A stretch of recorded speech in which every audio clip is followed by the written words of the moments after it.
Pois é, né, Ivan? A gente falava antes que a gente chegou na idade de começar a fazer conta, porque os 40 anos você está, assim, na melhor das hipóteses, no meio da vida. Então você só tem Hum. mais metade para aproveitar, né? 50% para dar certo.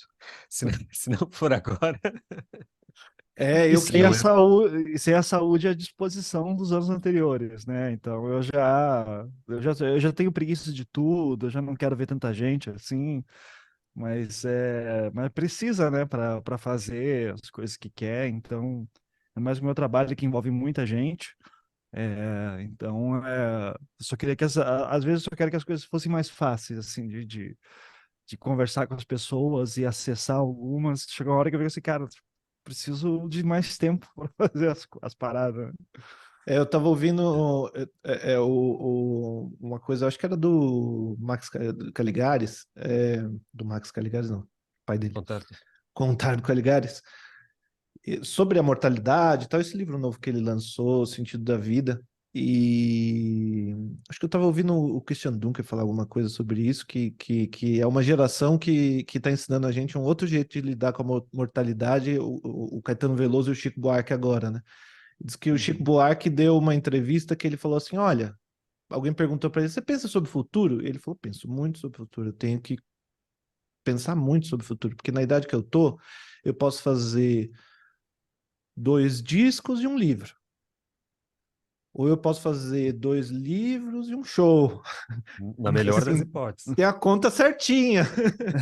Eu comecei a olhar e falei, cara, na minha vida pro passado, dos últimos 40 anos, eu fiz teatro, fiz música, fiz artes visuais, design, não sei o quê. Agora eu olho pra frente e cara, tem que começar a pensar assim, dá para lançar um uhum. livro, um disco. No que eu Selecionar. vou gastar meu tempo, né? É, O que vai render alguma coisa. É isso aí. É a idade da razão, segundo o Sartre, né? Mas para ele era 35 anos, porque antigamente era menor o índice, né, de mortalidade. Uhum, Agora, é isso, a gente tem que. É o momento, acho, né, Ivan, de a gente fazer um X no mapa e ir em linha reta. Porque quando a uhum, gente é jovem, a gente tem todo o tempo do mundo, né? Tudo é eterno, tudo é absolutamente possível. uhum. Agora é o seguinte, agora é realismo realpolitik, né? A gente tem que fazer o que que é possível, vamos falar Uhum. sério agora, o que que não é.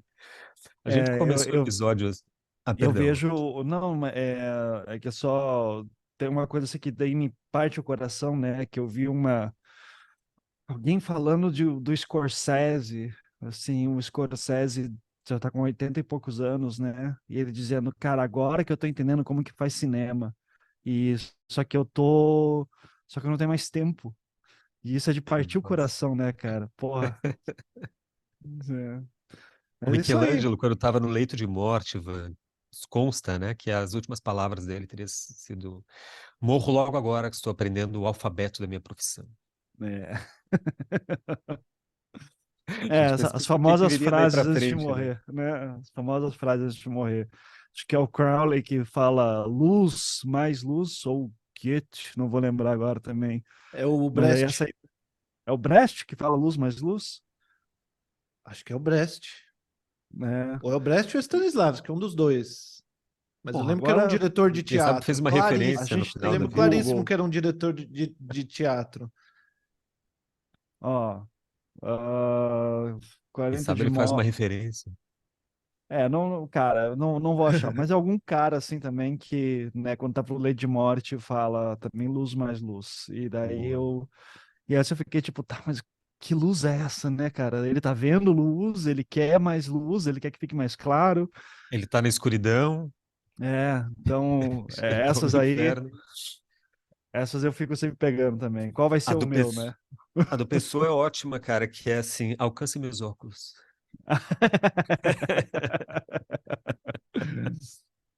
Ah, não, foi o Gente, a gente Goethe. É, parece começou que foi o o Goethe mesmo. episódio meio na metade aqui já, né? Desculpa, deixa eu só situar o ouvinte que ele deve estar perdido. A gente sempre começa de um jeito específico, aprendi contigo, inclusive. E agora a gente começou assim já no small talk, né? Hum. Gente, então a gente está aqui com Ivan Zanzuki. Eu já quero desde já assim agradecer muitíssimo a tua presença. Deixa eu fazer aqui a nossa saudação de praxe, que é o Buenas. Sejam bem-vindos ao podcast Desver. Estamos aqui com Gil Ales, falando lá de São Paulo. Salve, Gil. Opa, e aí? Eu, Gustavo Dias, como sempre, aqui de Porto Alegre. E hoje com um convidado também de São Paulo, mas que eu conheci em Curitiba. Não, Que é... tô em Curitiba, Ah, você é em não Curitiba saio, agora? tô em Curitiba, não saio daqui, relação de amor e ódio. Então tá aí, um lugar mais frio ainda, por isso que ele tá cheio de casaco ali. É o Ivan Mizanzuki. Seja muito bem-vindo. Obrigado, Ivan, por aceitar o convite tão de boa. Assim, eu sei que você é um homem ocupado hoje em dia, né? Então é Sim, difícil para marcar. só aceitei porque você aceitou também um trabalho ingrato que eu te passei, então, né, mas isso fica pro futuro, pro pessoal saber o que que é. De que fica surpresa aí um projeto para breve, né? Isso, sim. Eu queria, assim, eu vou avisar também os ouvintes que a gente está num um mês de comemoração. Eu te falei que a gente está no 100º episódio, né? Que vai ser Uhum. exatamente semana que vem, com a entrevista que a gente fez com o Christian Dunker. Mas estamos aí numa série de episódios com convidados. Eu sei que o nosso público não gosta que a gente chame convidado, mas a gente gosta. Então, assim, foda-se. Eles gostam, Ivan, mas é da gente falando, é dois palhaços falando, eles preferem do que os convidados foda, que massa que a gente convida aqui, vão se a merda. Mas nem sempre, nem sempre. É uma conversa a três, vai, tá tudo bem. Isso. Não muda. A gente que está aprendendo, É, Ivan, a trabalhar com convidados. A gente é mais falha nossa do que do convidado, certamente. é Relaxa. verdade, pode ser isso, né? Não tinha me ocorrido, eu vou confessar. Mas, Uhum. gente, o Ivan, é, antes assim, né? O Gil e o Ivan estão se conhecendo agora, só que, veja, Gil, o Ivan é designer também de formação, historiador da arte, escritor, podcaster. Tem um grande interesse pelo estudo da religião. Eu estou vendo os instrumentos lá atrás. Você é músico também, né? Você toca, né, É, Ivan? né? Eu Esqueci dessa brinco, parte. né? Já tive a fase de querer ser músico, larguei, tô feliz assim, tá melhor. A vida Mas, ia ser cara, bem mais complicada. então é tudo estética aquilo lá atrás? Não, é que aqui é literalmente onde eu brinco, né? Então, ainda mais com meu filho agora, meu Entendi. filho gosta de vir aqui, liga a guitarra, toca o teclado, toca brilha estrelinha, daí a gente se diverte um monte. Pode crer, mais um ambiente lúdico e estético lá atrás. Isso. Mas Uhum. você e o Gil têm muito a ver, É, eu assim, né? Não precisava nem tava, de pauta. eu tava falando para minha esposa antes de entrar aqui. Eu falava, tu conhece o Ivan? Ela não te conhecia. Ela não Uhum. ouve nenhum podcast de nenhum tipo. Uhum. E aí eu falei, não, o cara é Nem o podcast. nosso, Gil. Nem o nosso. Nem o desvio. Nem o nosso. É. Eu acho que foi o do Douglas que ela falou assim: esse eu vou querer ouvir. Uhum. Eu falei, tá, uma honra, então. Uhum. Mas aí eu falei, não, o cara é podcaster, ele é ali de 82, 83, suponho, porque na Uhum. infância gostava muito de Cavaleiro do Zodíaco, é designer, é historiador da arte, eu não sabia que era músico amador, posso acrescentar. Gosta de ciências da religião, gosta de psicanálise, gosta de desenhar, é escritor de ficção científica, fã do Neil Gaiman. Ela olhou assim: não, mas você está descrevendo você. Aí eu falei assim: não, peraí, calma. Na verdade, não é bem assim. Ele é designer gráfico, eu sou designer digital. Ele Ah, gosta de bom. psicanálise do Jung, eu gosto de psicanálise do Lacan. Aham. Aí você, Inclusive, não aí dá nem ela, pra chamar Jung de psicanálise que o pessoal fica bravo, né? Aí, Então, aí já tô, já a gente já fica. vai pisando em ovos. Aí ela falou: ah, então ele é você do mundo invertido. Eu achei maravilhoso. O Ótima mundo bizarro. definição. Mas é muito legal Essas. conversar com uma pessoa com quem a gente tem bastante coisa em comum, né? Claro, não, prazer é conhecê-lo, inclusive, Gil. Tenho certeza que o papo vai ser bom aí para isso. Aham. Massa. Eu tenho que te apresentar formalmente aqui, Ivan, que é o seguinte: o Ivan tem graduação em design, como a gente falou, pela PUC, Paraná, Uhum, doutorado em tecnologia pela UTFPR, em Curitiba também, né? É Uhum. professor da PUC e da Unibrasil. Não sei se Não ainda sou mais, não sou não tá mais. Saí, atualizado, né? saí das duas. Eu tô atualmente agora na FAP, em São Paulo. Dou uma aula por. Eu dou online lá agora e vou uma vez por mês para. Mas comecei agora, assim. E entrei no curso de jornalismo justamente porque de uns anos para cá acabei me destacando mais no professor de podcasts jornalísticos, né? E daí eles queriam alguém para fazer matéria de documentário jornalístico e está sendo bem a minha área, então foi muito legal, assim. Então, estou na área acadêmica agora, mas assim, já não é mais com aquele, né, quando eu comecei a dar aula, eu estava com aquele tesão de ser professor e fazer um milhão de coisas. Daí eu peguei bem aquela fase merda, assim, do. Eu peguei primeiro o melhor momento, assim, de para Unifies, turmas cheias, né? E muito legal. Concursos sempre muito lotados para as públicas. Cheguei a ser professor substituto numa federal, mas daí chega. Daí começou a encher, encher daí, cara. Começou a dar crise do ProUni Fies depois do golpe ali, 2015, e daí já.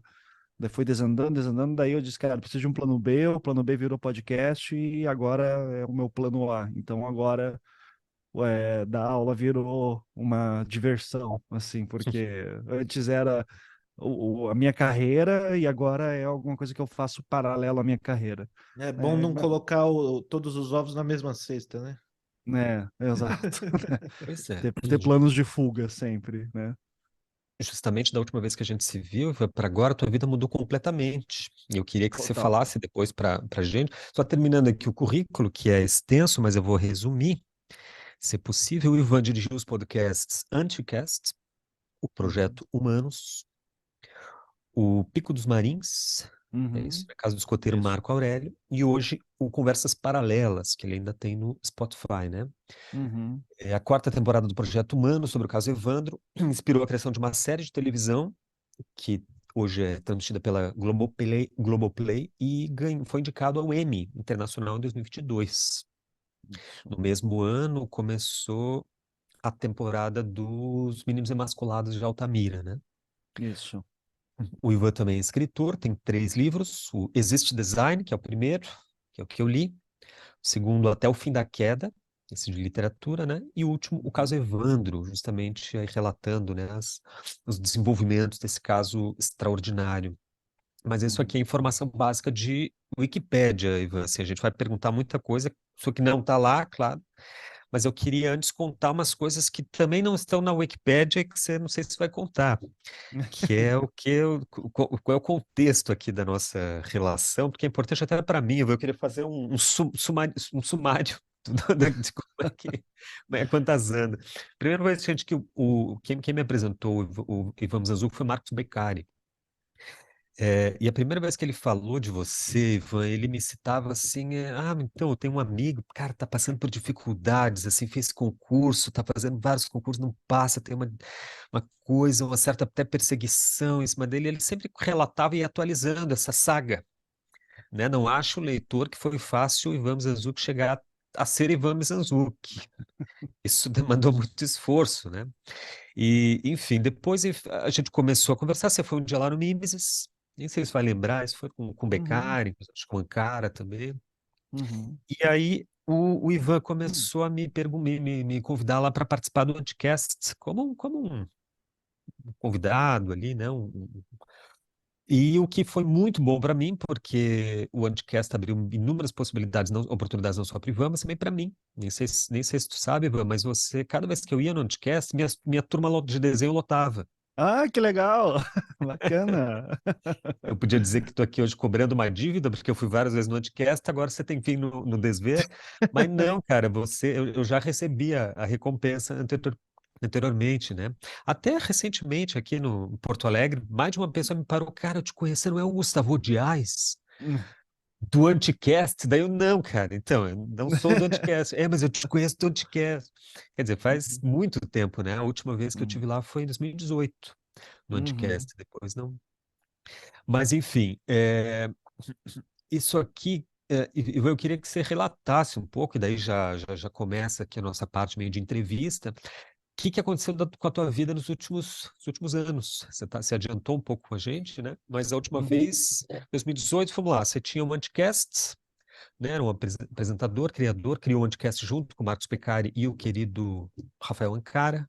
Faz Isso. tempo que eu não vejo também. O Marcos Beccari, a gente já teve aqui no Desver mais de uma vez. Procurem aí no nosso Spotify as entrevistas com ele. E, mas era só isso. Aí você dava aula na PUC, se não Na me PUC engano, e na Unibrasil. Eu dava nas no duas aqui Brasil em já. Curitiba. Cara, Isso em daí de lá pra cá, 2018, né?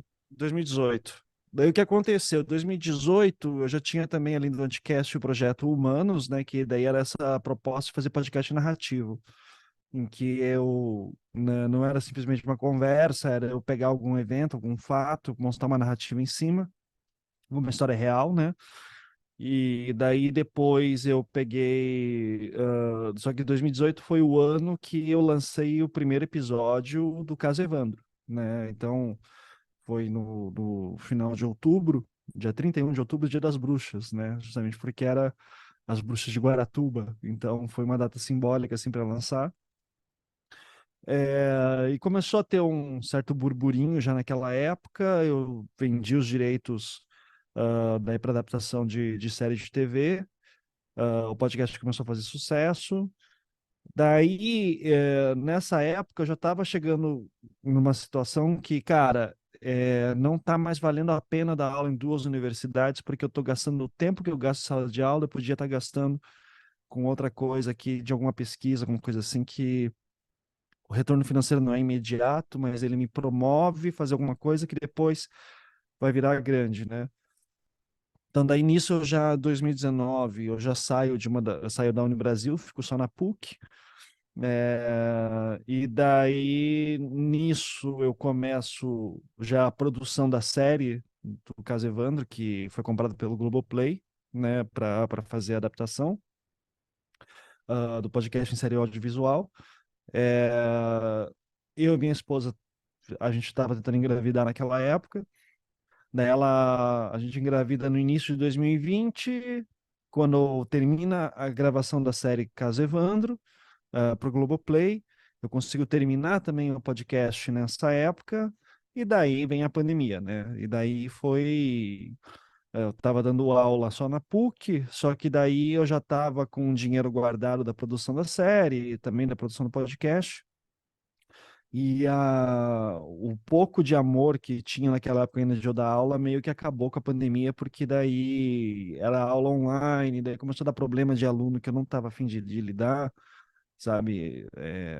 Enfim, nem cabe aqui ao caso, mas assim, a universidade queria um tipo de aula que eu não estava afim de dar durante a pandemia, né? Um tipo de aula que eu nunca acreditei, assim, que funciona também. Então daí eu acabei pedindo as contas, pedi, na verdade, afastamento não remunerado, né? E daí, vou ficar aqui fazendo podcast, produzindo. Daí já estava em conversa com a Globo nessa época para entrar na Globo. Daí, final de 2020, meu filho nasceu. Início de 2021, entrei na Globo como produtor de podcasts. E daí, nisso, já pedi, um pouco depois, o meu desligamento da PUC. E estamos aí até hoje. Estamos na Globo. Já fiz ali Altamira, fiz o Pico dos Marins, fiz o outro podcast também que foi muito legal, que é o Contra-Ataque, que é histórias de personalidades do futebol brasileiro que lutaram contra a ditadura, né? Isso aí eu só dirigi.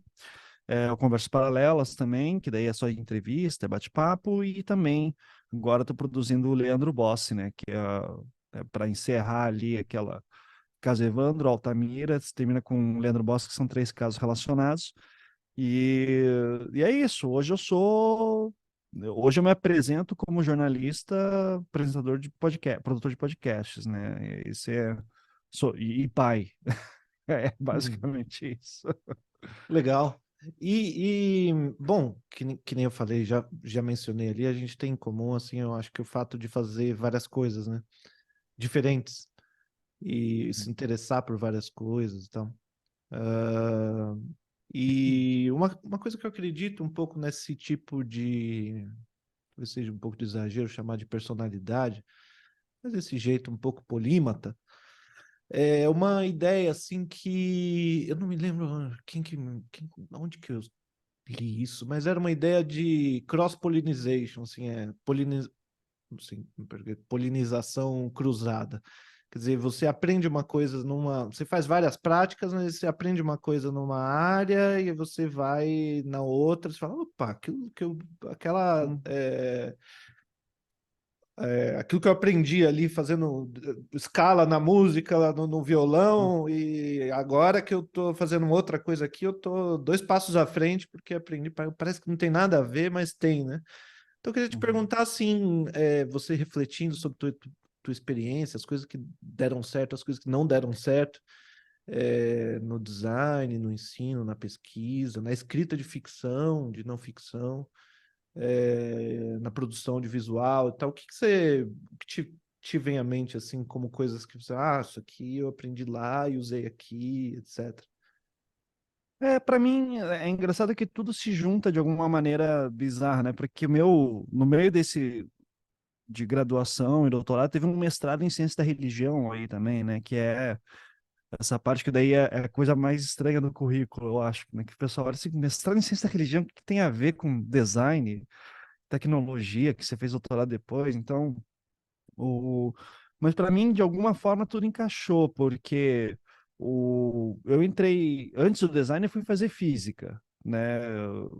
E larguei com um semestre, mas é por que que eu fui fazer física? Porque eu gostava muito de ler ficção científica, Uhum. e daí eu gostava muito do Arthur Clarke, daí eu descobri que o Arthur Clarke era físico, daí eu pensei, para escrever coisas assim eu tenho que ser físico. A É incrível lógica que foi essa. parece um absurdo, mas tudo tem uma lógica ali, né? Sim, Isso aí Sim. tá sim. conectado. E daí eu larguei, porque eu disse, isso aqui não vai dar, não vai rolar para mim, né? É muita loucura, assim. É, inclusive essa transição, né, da pessoa que sai das exatas e vai para a literatura, como um Arthur Clarke, assim, eu acho que ela é muito mais difícil do que parece, né? O pesquisador de ficção científica não tem que ser um cara que é formado em física e Aham. engenharia e coisa assim. Mas eu achava que tinha, né? Eu achava que, tipo, não, para ser um dos melhores eu tenho que ter essa bagagem. Daí até o Liber Paz, né, professor aqui da UTFPR também, nosso amigo, ele falava, uma vez eu contei essa história para ele, ele disse assim, é que faltou alguém te falar na época que você não queria ser físico, você queria ser escritor de ficção científica, que são duas coisas diferentes. É, Eu queria, na verdade, exatamente, eu queria trabalhar com histórias. Eu sempre gostei disso. Daí vem lá para minha infância, de eu já desenhando histórias em quadrinhos, eu brincando com meus bonequinhos, fazendo longas aventuras, sempre mais introspectivo, mas sempre criando, construindo mundos. Então, eu entrei no design porque daí eu disse assim, cara, eu gosto de desenhar. Nunca desenhei bem, assim, mas gosto de desenhar e gosto de construir personagens e contar histórias, então eu vou tentar usar essa habilidade, porque, tipo, se der errado a parte artística, eu vou para a parte do mercado, né? É, no meio da graduação, eu descobri a área acadêmica, daí comecei a me apaixonar pelo estudo, né? uhum. Então, ler semiótica, filosofia, psicanálise, daí depois psicologia analítica, então esses caras abriram a minha cabeça, assim, para outro lado. A música veio aí porque daí também eu começava a gostar e me divertia muito tocando guitarra e tendo banda e fazendo shows e daí como é que tudo se junta, né? Do design veio a noção de projeto, daí a noção de vontade de contar histórias. Eu lembro que assim o disco é, musical assim que mais me marcou e para mim vai além de um disco, para mim ele é uma obra completa, né? É o The Wall do Pink Floyd, né? Porque daí eu descobri, caramba, tem uma Uhum. história aqui, e sabe, perceber que, cara, eu tinha 13 anos quando, assim, me deu aquele lampejo, tipo, pô, dá pra fazer isso com música, sabe? Contar uma história inteira, com tantas camadas, assim, e daí eu fui aprender, fui melhorar o meu inglês, assim, que meu pai já, nesse ano me colocou em inglês, mas é que meu pai queria, vai fazer, trabalhar em multinacional hoje em dia tem que saber inglês, né? Se decepcionou muito nesse sentido, mas eu comecei a querer aprender inglês só para poder ler as letras do Roger Waters, né? Que daí virou meu grande ídolo, assim. E daí, estudando tudo isso, daí quando você aprende semiótica e psicanálise, daí você começa a ler, aprender a ler esses significados em outras camadas. Com a música, daí eu conseguia tocar isso, eu conseguia reproduzir, daí conseguia ter noção de ritmo, de compassos. E daí eu comecei a brincar com a edição de áudio e para gravar a demo que eu mandava para minha banda para a gente ensaiar depois no estúdio. E daí, sabe, quando veio o podcast, meio que juntou tudo, porque daí veio contar histórias, veio Aham. trabalhar com áudio, veio trabalhar com ritmo. Então, hoje, quando eu faço edições, quando eu penso em roteiro, eu penso em música.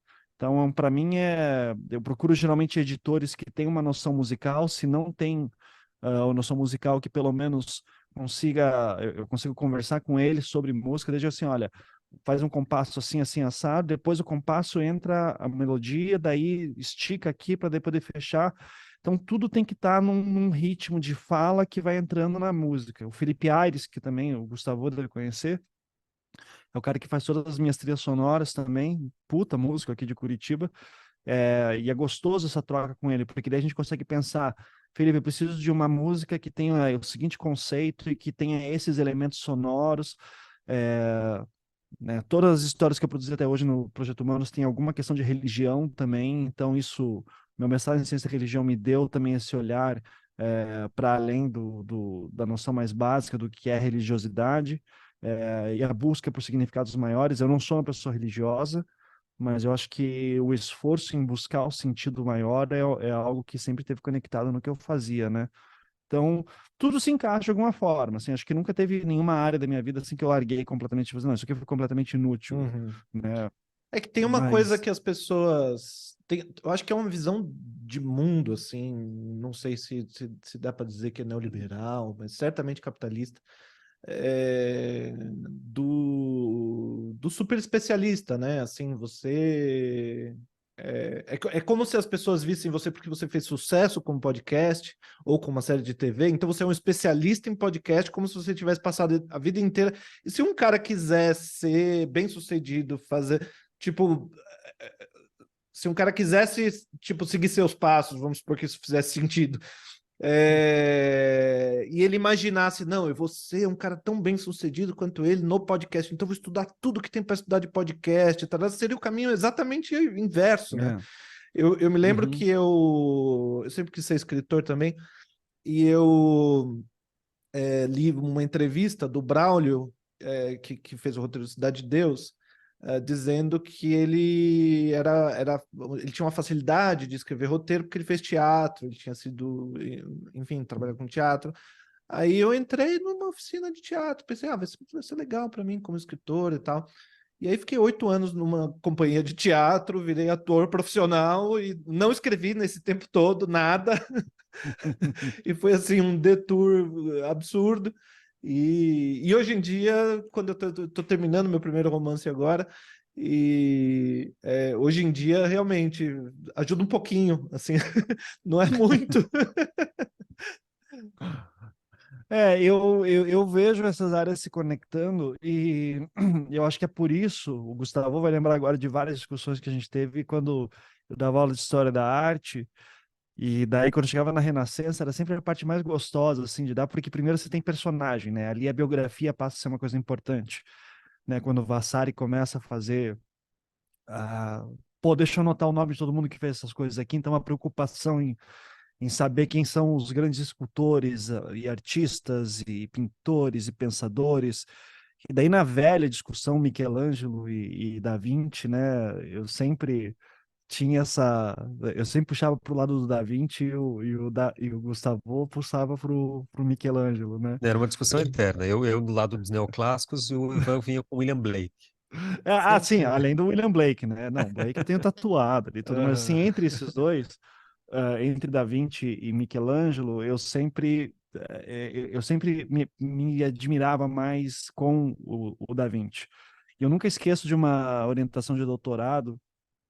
A minha orientadora também era historiadora, ela era historiadora de formação mesmo e entendia muito história da arte, tudo. O foco dela era mais século XIX, ela dizia que era o século mais divertido, assim. Em partes eu concordo. Mas é que eu gosto muito de contemporâneo, eu gosto muito dos fenômenos fluidos, assim, né? É, e ela e ela virava assim para mim e dizia: Pô, Ivan, você está fazendo doutorado, dando aula em duas universidades, fazendo podcast.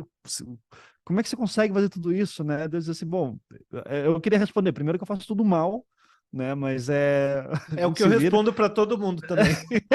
É faz tudo mal. simples. Como que você faz tudo isso? É simples, é só fazer tudo mal feito. Não que seja o Mas teu caso, daí, mas o meu certamente é. não, ali com certeza foi, né? Mas eu chegava mas eu dizia para ela brincando, dizia assim, não, mas eu me inspiro no Da Vinci, né, Marilda? E daí o Da Vinci fazia mil coisas também dela virava assim pra mim e dizia, o Da Vinci não terminou a maioria das coisas que começou, hein? Então É, se inspira no é verdade. Michelangelo. Esse era o E segredo dele, né? Ele fazia esse tudo era o muito bem segredo, feito, mas não terminava. mas eu me identifico muito com o Da Vinci nesse ponto, porque eu descubro que, por exemplo, nos próprios casos que eu trabalho hoje com podcast, o meu maior prazer, o que me dá mais motivação o que me dá mais crise de ansiedade também, é, é a pesquisa e a investigação. Achar a pergunta, as perguntas certas, e daí começar a trilhar caminhos, e daí começar a encontrar, ok, tenho esse cara aqui que eu tenho que falar, esse aqui, eu acho que nesse lugar para ter um documento, tarará. Daí, quando eu consigo as coisas, dá aquele tipo, puta, que tesão. Puta, agora eu tenho que escrever o roteiro. Putz, agora eu tenho que gravar. Putz, agora eu tenho que editar. Agora eu tenho que publicar. Toda essa parte de fazer, eu acho chata. Assim, escrever e publicar, editar, gravar, eu acho tudo isso um saco. Agora, a parte intelectual do que está por trás, assim, eu amo fazer, amo, eu gosto. Assim, eu fui um péssimo acadêmico nesse sentido, porque eu sempre me interessei muito em ler e escrever, perdão, em ler, pesquisar, discutir. Agora, não, escrever artigo, odeio, odeio. Tanto que eu tenho pouquíssimo artigo publicado, assim, eu não acho um saco, assim, mas eu adoro estar discutindo e uma coisa não existe sem a outra, né, no mundo acadêmico. Então, É, então eu sou esse cara super relapso, assim, apesar de ser muito ativo, eu sou muito relapso também.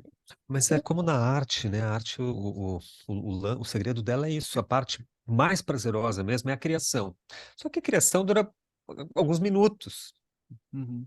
É isso que dá aquela, né, inspiração, que as coisas começam a se conectar na cabeça e tal. Depois, são semanas, ou meses e anos de operação mais muscular, né? De trabalho muito mais É. muscular do que poético, intelectual. Mas isso que você faz, Ivan, eu acho que você tem razão, acho que não é um exagero dizer que, se comparar a Da Vinci nesse ponto. Não acho mesmo. Uhum. Porque isso é diletantismo. No bom sentido, a gente aqui no podcast tem um ponto pacífico. Nós somos diletantes, eu e o Gil. Lembra que eu sempre insistia nisso, né? Nós temos que ser renascentistas. Uhum. Falava isso muito com o Beccari, falava com os amigos na época. O Mimesis era uma tentativa de fazer isso, congregar diferentes esferas, né, do conhecimento. Porque, primeiro que o conhecimento não tem limite, ele não tem barreiras. Ele em si não tem, as disciplinas são construções de análise posterior, né? O conhecimento em si tem o Paul Valéry, que eu curto muito, ele tem uma sacada genial, isso década de 40, 50. Ele diz assim que o mundo está indo e a ciência está indo para a especialização absoluta. Isso década de 40, Paul Valéry. Ele diz assim, bom, já que isso é inevitável, porque o método científico leva inevitavelmente à especialização, então vamos fazer o seguinte, para contornar esse problema e a gente não ficar tudo alienado né, em coisas pontuais, em conhecimentos absolutamente especializados, vamos se especializar mesmo. Ou seja, se tu quer ir profundamente numa coisa, vai profundamente. Porque daí, na profundidade, todas as coisas se tocam e se encontram de novo. Uhum. Que é verdade, né? Você vai estudar, sei lá, eu quero estudar moda, beleza. Então vamos estudar esse tecido aqui do casaco. Bom, então esse tecido aqui, na verdade, envolve a história na Inglaterra de como foi a Revolução Industrial. E as coisas começam a se conectar. No Uhum. teu caso, eu acho que é diletantismo, quero crer que seja um pouquinho no nosso caso também, né, Gil? Porque tudo tem um sentido, as coisas estão todas conectadas. Né? O Uhum. teu gosto por música te levou, de alguma forma, a ter uma outra concepção dos podcasts, teu gosto pela história da arte te levou a ter um outro gosto por uma estética específica dos programas que você faz, etc. E E olhar para e entender, né, que existe uma história por trás de tudo isso, né? Acho que daí vem meu doutorado nesse sentido com a minha orientadora me mostrando o poder dos estudos culturais, né? Da Nestor Canclini, por exemplo, assim, são Bakhtin, né? São esses caras que me mostraram que, olha, novamente a minha orientadora super marcante nesse ponto, ela dizendo, Ivan, estuda cultura por uma ótica bakhtiniana, é enlouquecedor. E eu gostei muito dela falar isso, porque essa noção do processo nunca é dialético, ele é dialógico. As coisas não vão chegar numa síntese, né? Elas vão ter choques, elas vão ter resistências, elas vão ter contrapontos. Então, entender a palavra como arena, né, e de debates e de luta de classes mesmo. Então, o que é a palavra belo, né, para pegar aqui no termo aqui no ambiente artístico, o que é o belo? Eu aprendi a gostar muito de música suja, por exemplo, noise, né, que é basicamente chiado, ruído, e não é uma música que eu acho prazerosa de ouvir no meu tempo livre, mas eu acho que ela se encaixa tão bem como trilha sonora de narrativas, né? Então eu lembro assim de ficar pedindo pro Felipe, eu preciso de um som de uma corda estourando aqui nessa trilha, assim, sabe? Que ela tá esticando, esticando, e ela vai dando aquela. E daí o Felipe já fazia mágica com aquilo, e o Felipe, pô, é um cara que toca harpa num casamento, se precisar, é um cara super dotado de tudo, mas ele gosta do ruído do som, né? Ah, e eu aprendi a gostar do sujo, né, nesse ponto. É, então, a noção desse belo, né, que vai se mudando, é, a disputa da palavra do que é belo, do que é legal, do que é bom, isso aí tudo acabou entrando também parte da minha vida, assim, de ter outras noções que são mais conflitantes do que necessariamente harmoniosas. Eu acho que o conflito pode ser muito mais interessante do que chegar em consensos, né? E o teu doutorado foi sobre Alexandre Wollner, né? Alexandre Vonner, isso, né? Eu estava interessado. Eu comecei meu doutorado querendo entender mais ou menos qual que era a noção de design, de origem de design que se tinha na academia brasileira. Então, Uhum. em primeiro momento, eu queria pegar as bibliografias assim das universidades de design no Brasil todo, era uma coisa insana, e tentar ver assim, ok, esses caras acreditam que teve design na pré-história, por exemplo. Como é uma coisa muito grande, daí a Uhum. gente foi cortando, cortando, cortando, e eu tinha uma relação conf- novamente conflituosa, mas ao mesmo tempo de admiração pelo Alexandre Vonner, e é uma admiração reversa, porque o Vonner falava um monte de coisa que eu discordava, né? Uhum. E daí eu queria assim, não, vou fazer um doutorado sobre esse cara para entender o que ele pensa, e daí eu vou ter uma opinião mais formada. E foi muito legal porque daí o Vonner é um cara que acredita que, sei lá, a Bauhaus não fazia design, sabe? Quiçá Arts and Crafts, tipo, tudo é bobagem, assim. Design começa Uhum. em UME, né? E daí quando ele fala que design começa em UME, que é a universidade que é o curso que ele fez na Alemanha, Por acaso? que por acaso, né? Por acaso. Daí você já vê as intenções políticas por trás Aham. dele, que é de dizer que a indústria brasileira não tem uma forma, que ele está indo lá fora, está trazendo alguma coisa que veio lá de fora para fazer algo que é novo. Então ele vem com essa cara do ineditismo. É, mas o que mais me. Então, assim, eu queria fazer um cruzamento. A minha tese acabou virando um cruzamento entre o que o Alexandre Wallner falava sobre a origem do design, como que ele encara design, como que isso se costura com a história da industrialização brasileira. E daí você vai ver umas coisas muito interessantes, porque ele está tentando construir uma identidade nacional que não existia na indústria, assim como em indústria de massa, não existia essa preocupação. Então, ele é um cara que ao levantar essa bandeira de design, uma coisa que só surgiu agora, e eu sou o seu embaixador, ele também inicia um movimento de discussão que não existia, sabe? Então, isso é muito válido. Por outro lado, ele vem com essa coisa super, né? Tipo, eu que sou o cara que trouxe, enfim. Agora, de tudo que eu achava mais interessante foi ver como o Vonner trouxe uma versão extremamente despolitizada da discussão de design que tinha em UME, né? Porque a discussão que tem em UME sobre arte e design vem muito pelas questões do trauma da Segunda Guerra Mundial e da Ing Shou, que teve o seu irmão morto na Segunda Guerra Mundial, porque ele era parte da resistência da Rosa Branca, né? Do movimento antinazista alemão. Os irmãos dela morreram por causa disso, e daí ela se casou, né, com o Otto Eicher, que é um dos grandes designers assim, do século XX, e eles decidem fazer uma escola que é para ser uma escola cultural multicultural, uma escola artística multicultural que vai ter alunos do mundo inteiro, que vai destruir a noção de nacionalismo para deselitizar a arte, para que ela seja uma arte mais popular. E a maneira de popularização da arte vai vir através da indústria de massa, que é o design. Então, essa noção extremamente política, ela chega a um ponto que ela racha por conta das lideranças que tem lá dentro que entram em conflito, que tem um pessoal que defende mais uma arte mais elitizada e tem um pessoal que diz, não, a gente tem que pensar mais na indústria de massa, né? E o Volner está naquele período, só que ele não incorpora essas discussões para cá, né? Até porque a gente está falando de período de ditadura militar, ele precisa de fundos para isso e tudo.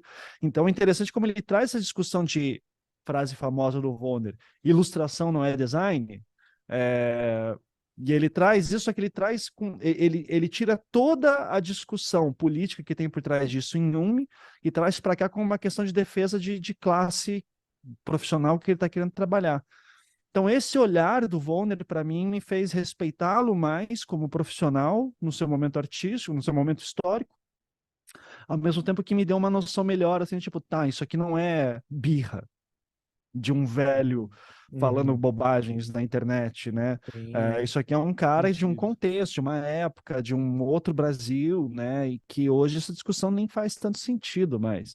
Só que foi um doutorado interessante para isso, para entender novamente que as ideias têm história, né? Elas têm biografia, né? Elas não vêm do nada. Então o cara pensa aquilo, ele tem um motivo para aquilo, por mais que ele não perceba, né? Aham. É, é, é, é interessante essa coisa de design que a gente tava falando sobre isso, acho que no último episódio que a gente gravou. Eu tô um pouco perdido que a gente agora tá gravando uns episódios que vão ser publicados muito depois de outros. Eu perdi a O último noção que de a gente gravou temporalidade. foi o do o prazer de fazer um É, podcast, eu justamente. não me lembro. É isso. Analfabetismo E estético. aí eu tava falando com o Gustavo uma coisa que ele falou, a gente tem que fazer um episódio um dia sobre esse tema, que eu falei para ele assim, cara,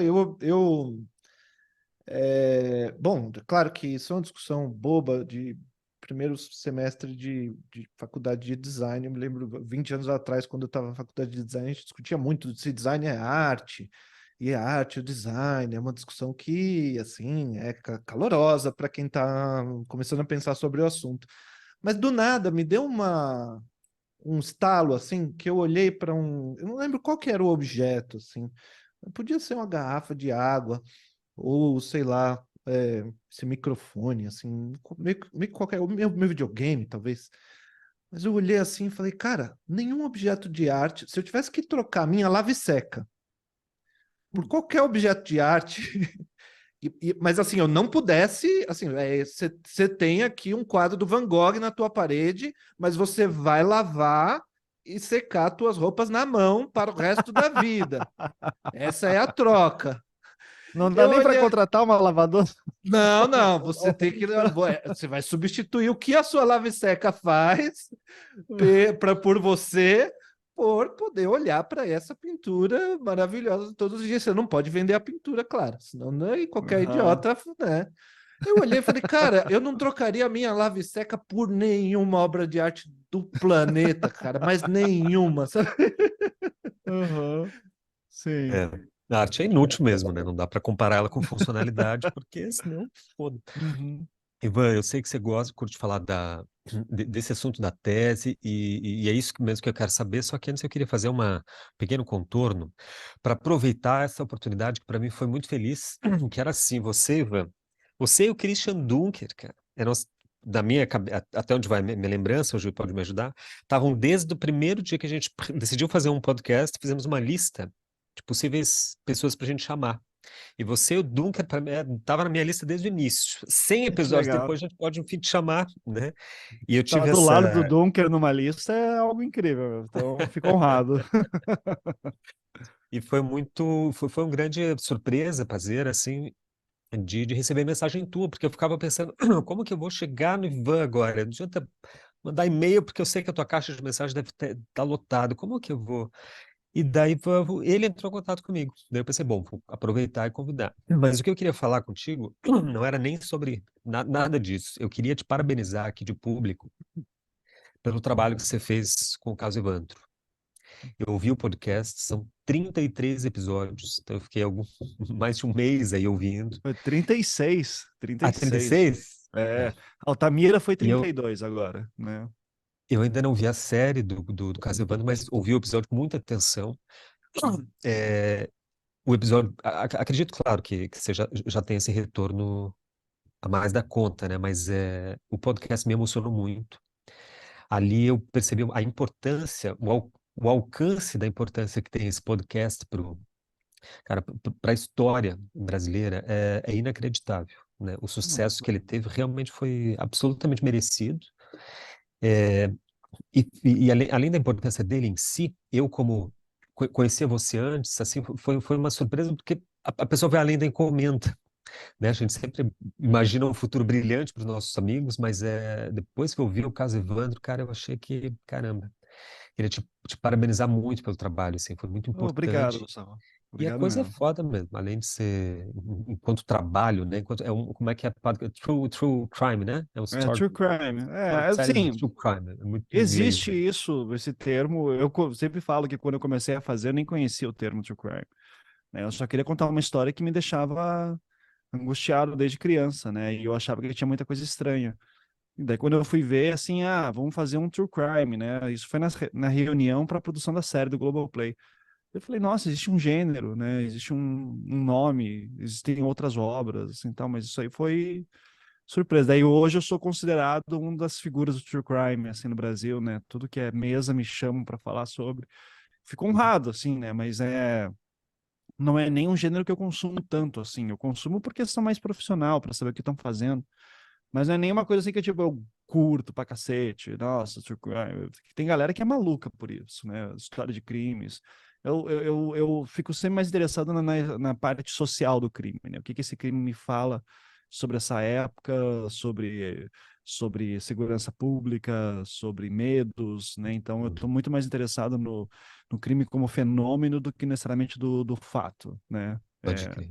Sim, E isso até é uma maneira que eu tenho para tentar respeitar o máximo de pessoas possíveis, porque mexer com crime é mexer com feridas, né? Então, a maioria das pessoas não quer mais falar sobre isso e eu penso, não, a gente precisa justamente falar sobre isso porque é difícil. pode crer. E tem todo sentido, assim, você. Porque você já tinha uma experiência prévia com o Anticast. O Anticast, gente, que é um podcast que é uma plataforma, né, de podcasts que eu acho genial também. O Ivan fundou em 2011. Uhum. Então, gente, na verdade, são dos primeiros podcasters brasileiros, assim, de uma grande Mas envergadura, né, com 2011, trabalho. 2011 foi o ano do podcast. Todo ano foi. Sempre assim, né? O ano do Sim. podcast foi o ano que a gente começou a fazer o desver, né? É, Ali que eu que não daí sei o quando É. negócio chegou foi. Foi 2021? 20, eu acho, 21. Mas eu queria te perguntar, cara, justamente nada disso, porque eu sei que todo mundo te pergunta sobre isso, evidentemente, você é uma eminência no assunto. Uhum. Eu te perguntar, cara, porque tem uma coisa que é assim, e que agora já se confirmou nesse nosso papo. Você, desde quando eu te conheci, eu sinto que você queria mesmo era ser escritor. Ah, sim. Isso se sublimou na forma dos roteiros ou ainda Uhum. continua um desejo lá no fundo de escrever e Não, tal? não, não tenho mais. Assim, eu tenho muito fetiche pelo livro, tá? Então, eu gostei muito de. Eu gosto muito de olhar para a estante e ver meus livros. Eu gosto de ter objeto físico. Eu tenho a sensação que o livro, por exemplo, o podcast do Caso Evandro, ele pode se perder um dia porque eu não sei como é que vai ser a internet daqui a um tempo. Não existe um grande arquivo que a internet não se perde. Então, eu entendo que podcast pode se perder. Spotify pode fechar, Anchor pode fechar, todos os servidores podem cair, sabe? O podcast pode ser fita cassete do futuro, sabe? Pode se perder. O livro não, o livro, eu acho que ele, sabe, existe Biblioteca Nacional, você deixa lá a tua cópia. Então, alguém falou sobre daqui a 500 anos, alguém falou sobre Caso Evandro, esse caso aconteceu em 92, tá aqui o livro. Ah, foi feito também um podcast, uma série. Putz, o que que era a Globo 500 anos atrás, sabe? Então, eu sinto que o livro, ele dura. O Então, Neil Gaiman diz uma coisa, na verdade eu acho que foi o Terry Pratchett que disse para ele, que um livro é um tubarão, uhum, porque o tubarão é um animal que existe assim desde a pré-história e não mudou quase nada, porque o tubarão tem uma tubaronice que assim que só ele tem, que ele não tem como ser melhor tubarão do que o tubarão. uhum, Então ele diz isso, que um livro ele não inventaram ainda e é engraçado quando no vídeo quando ele conta isso, ele estava numa universidade, um cara acabou de jogar uma coletânea do Sandman no chão, assim, faz buf. Ele uhum. fala, por exemplo, eu tenho absoluta certeza que eu posso pegar esse livro do chão e ele está funcionando igualzinho. Tá, tá funcionando perfeitamente. Se fosse um Kindle, ou qualquer coisa assim, Uhum. talvez não tivesse, né? O livro tem essa característica que ele resiste, É, porque do ponto de vista de design, ele é bom, né? exato. Então, assim, eu tenho o fetiche do livro, eu quero escrever mais livros, só que já não é mais uma coisa que eu quero ser escritor, né? Eu acho que existe um status, né, também de intelectual. Eu já tive a minha fase de querer ser um intelectual que escreve muitos livros e, sabe, dá entrevista na TV Cultura e vai para o Roda Viva e fala coisas inteligentes. Eu não tenho mais isso, tá? Hoje em dia eu já assim, eu lembro o momento que essa chave virou para mim, porque por muitos anos eu fiz oficinas literárias, né? Eu acho que é muito bom, assim, você ir para uma oficina literária e a gente querendo escrever e ler e um falar do trabalho do outro e dar toque. Então, em 6 meses, um ano que você faz oficina literária, você aprende muito, muito, porque é muita gente interessada em técnica, discutindo técnica. Então, quando um dos meus escritores favoritos, que é o Chuck Palahniuk, né, que é o cara que escreveu o Clube da Luta, assim, ele faz oficina literária até hoje, ele tem lá o clube de escrita dele, né, eu acho que isso é uma inspiração. É, então, quando eu lembro um professor meu, professor, escritor aqui, ele é de São Paulo, mas mora em Curitiba, o Paulo Sandrini. O Sandrini, ele fui aluno dele, né, eu conheci ele como aluno primeiro, e daí ele falou assim: olha, como escritor, vocês vão ter que fazer uma decisão na vida de vocês, que é o seguinte: vocês querem escrever best-sellers, sabe, ganhar dinheiro, ficar famoso, blá, blá, blá, ou você quer fazer arte?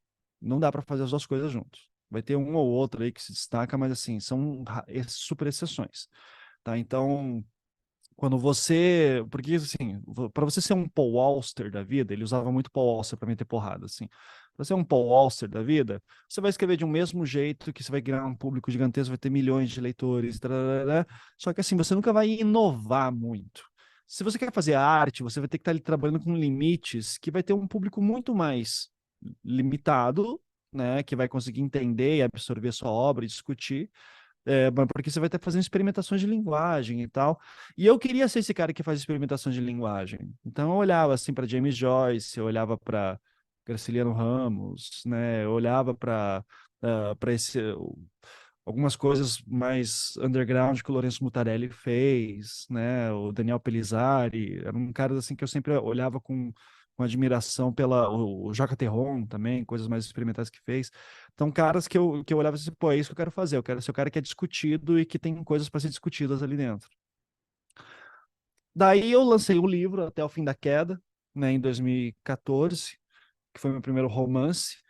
E assim, eu já tinha um Anticast na época, e assim, eu não vou lembrar os números exatos, tá? Mas vamos dizer, eu tinha o Anticast e eu tinha uma audiência semanal, cada episódio tinha 5 mil downloads em 2014.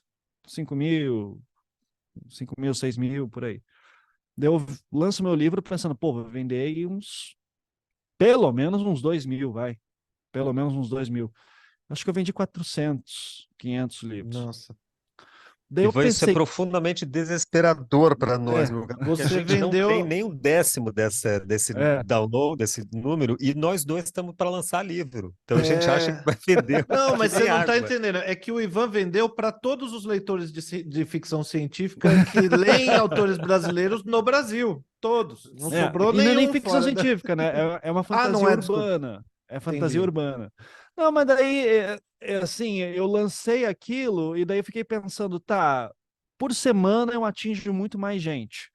Então, Eu gosto muito do Até o Fim da Queda. Eu acho que é um livro que hoje em dia eu teria muita vontade de reeditar ele, deixar ele. Eu acho que tem algumas coisinhas para resolver, mas eu gosto da ideia. Porque a ideia é que é uma história que ela não tem um fluxo claro. É muito Valêncio Xavier, assim, que eu estava inspirado. Sabe? Pega colagens de imagem, textos, e você vai montando uma história na tua cabeça. Não é impossível de entender, ela é bem fácil de entender, mas tem que estar atento aos detalhes. Tem que estar atento à tipografia, às imagens que estão ali e tal. E daí você vai conectando. Então, você vai colocando tudo aquilo num grande mural e você entende a história como é feita. É...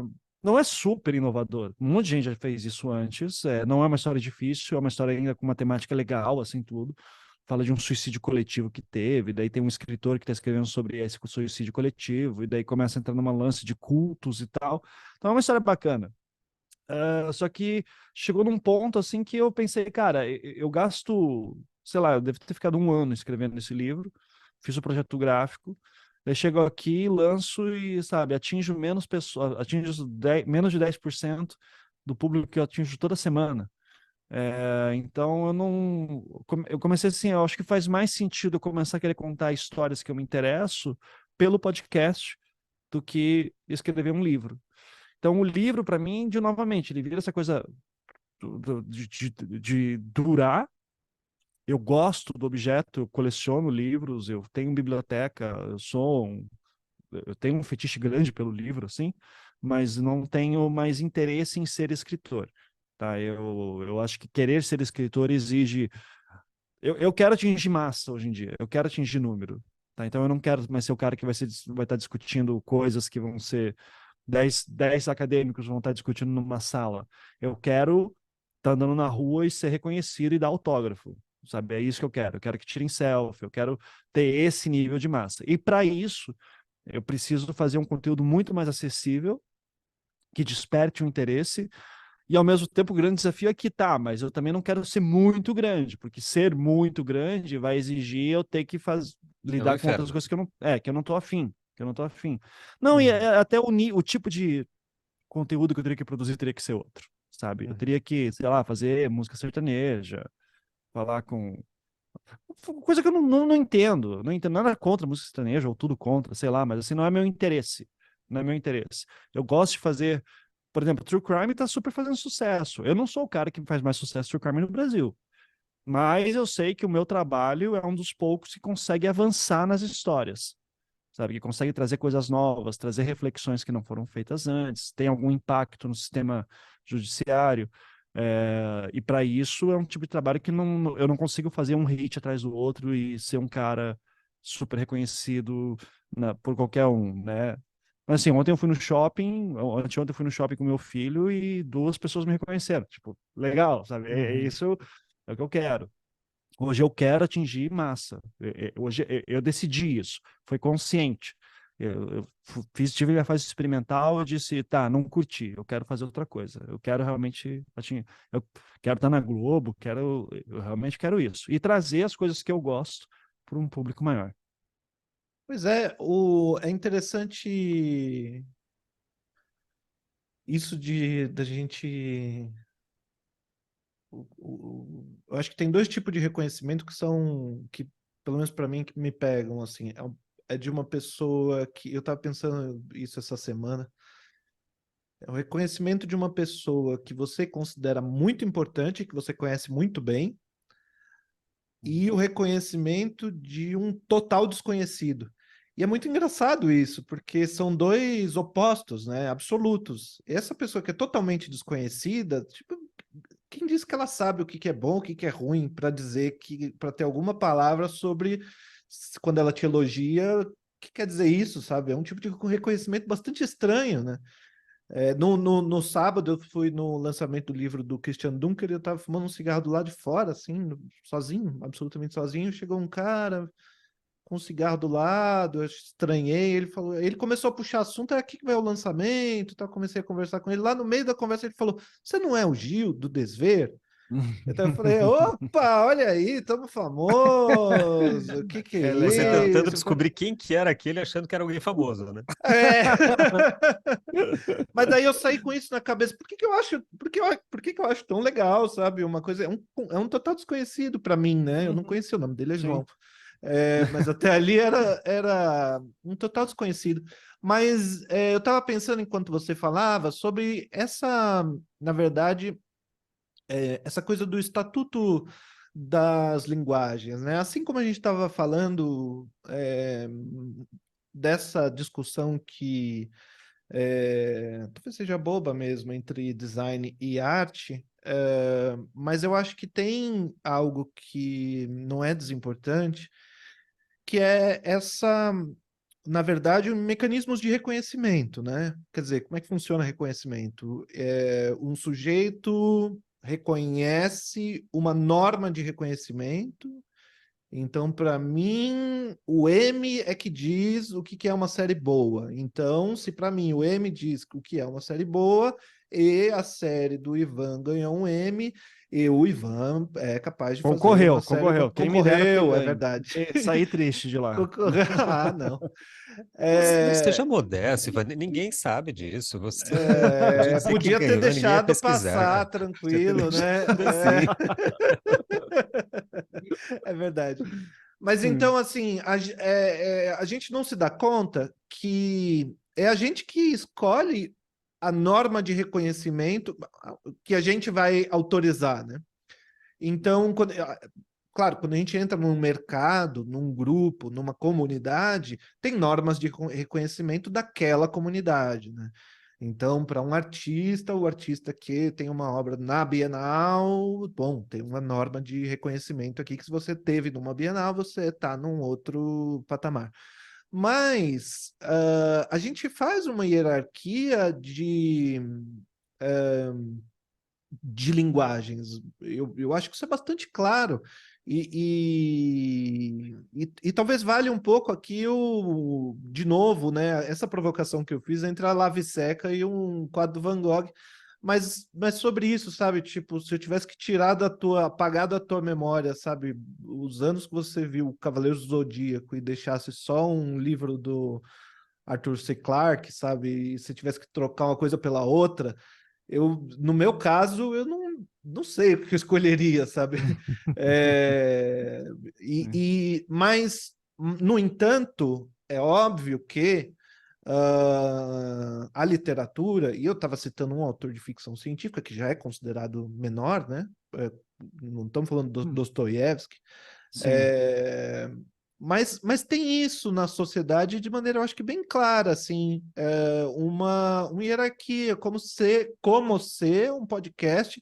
Pô, a gente tá falando com milhões de pessoas toda semana, tarará, tarará, tarará, e é como se fosse menor do que um livro que ninguém leu, sabe? Ou uma tese, às vezes uma tese literalmente lida pela banca e só acabou, assim. Uhum. E você trabalhou, sei lá quantos anos, não tô falando você, né? Qualquer pessoa, trabalhou muitos anos para escrever aquela tese, fez a pesquisa, foi um puta trampo, sabe? E É. assim, a banca leu e ninguém mais pro resto da história da humanidade. E aquilo é tido como algo muito mais importante do que uma fala de uma pessoa num podcast que talvez tenha até mais pesquisa atrás daquilo e trabalho do que de uma. Então a gente tem é bastante claro, né, para mim. A gente tem essas normas de reconhecimento que impõem assim um valor social para certos tipos de trabalho em detrimento de outros, né? Eu lembro que você falando, me lembrei agora foi uma das decepções que eu tive com a academia, era isso, porque eu estava fazendo doutorado, estava com o Anticast, e eu tinha a ideia de transformar o Anticast meio que num espaço em que acadêmicos vão e vamos discutir, vamos levar uma discussão mais aprofundada de vários assuntos, e de maneira aprofundada mesmo, para um grande público. E eu ficava muito puto com a quantidade de acadêmico que, sei lá, em palestras, congressos, salas de aula, eram cheios da verdade, com argumentos ou não, não importa, sim, mas sempre com uma bagagem grande. Eu dizia, pô, divide isso com um público maior, cara, vamos lá conversar, vem conversar, vamos gravar. Putz, não quero, não gosto de público, não gosto disso aqui. Eu digo, porra, cara, fala aqui com o rei na barriga aqui dentro, sabe? Dentro dessas quatro paredes. Daí quando chega na hora de falar para o grande público, então essas tuas questões, daí se fecha. Mas ali dentro, assim, gente grosseira, que dava patada, que te humilhava, daquele jeito elegante da academia, né? Uhum. Tá, então fala para um grande público isso também. Tenta, pelo menos. É nesse ponto, assim, que com todas as discordâncias que eu tenho, ideológicas e tal, né? O melhor professor que eu tive até hoje foi o Pondé, que foi meu professor na ciência da religião na PUC. É, fala um milhão de absurdos hoje que eu discordo absolutamente, mas era um cara que em sala de aula, primeiro, colocava, conseguia colocar pontos contraditórios entre si, ele entendia muito bem de um exercício dialético mesmo, assim, de vários pontos, conseguia não levar os alunos de um lado para o outro, mas conseguia convidar para o debate, e chegava para o grande público e falava daí as bobagens que ele acredita. Mas é um cara que, sabe, tem essa coragem e tem essa força. Então, assim, apesar de qualquer discordância que eu possa ter com ele, é um cara que eu acho que é se admirar por querer sair da academia, sabe? Ok, eu produzo conteúdo aqui dentro, mas eu estou saindo aqui fora também. E é nesse ponto que eu vi o meu trabalho nesse sentido, tá, eu quero atingir a massa. Eu não quero mais ficar fechado aqui dentro. Porque eu já tive a experiência de produzir para academia, ficar fechado. Eu já tive a experiência de escrever coisas que poucas pessoas leram, gostaram, mas que a maioria não vai entender.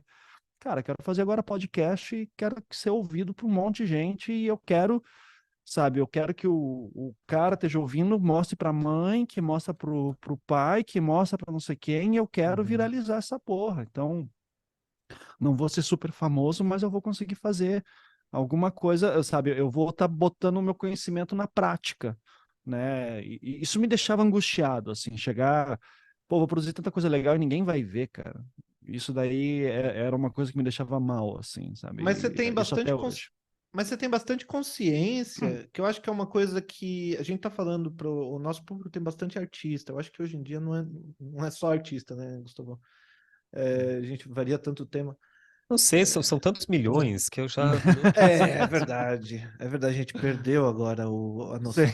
É, mas essa consciência é uma consciência que eu vejo pouco no mundo das artes visuais mesmo, que é uma noção de que eu sei o que, que eu gostaria de fazer, se eu pudesse fazer absolutamente qualquer coisa que eu quisesse, e eu sei mais ou menos, porque ninguém sabe absolutamente, mas eu sei mais ou menos o que, que dá certo. Eu tenho mais ou menos uma ideia do que funciona.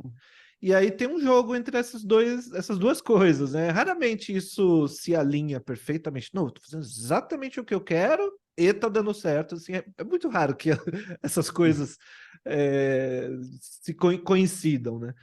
E o que eu acho mais duro é o artista, em qualquer área, no teatro, na música, é o artista que quer ter o sucesso do sertanejo fazendo música dodecafônica.